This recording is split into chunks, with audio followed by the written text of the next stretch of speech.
કોમ્પ્યુટરમાં વાયરસ છે કે નહીં તેનું ચેકિંગ કરવા માટે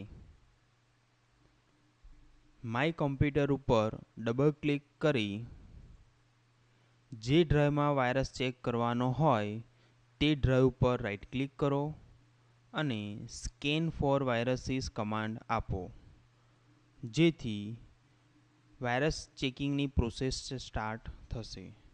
અને જો આ ડ્રાઈવમાં કોઈ વાયરસ હશે તો અહીંયા દર્શાવશે.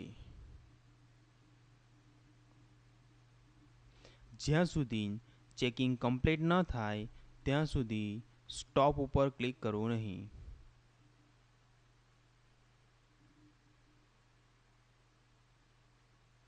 લાસ્ટમાં સ્ટોપ ઉપર ક્લિક કરવું.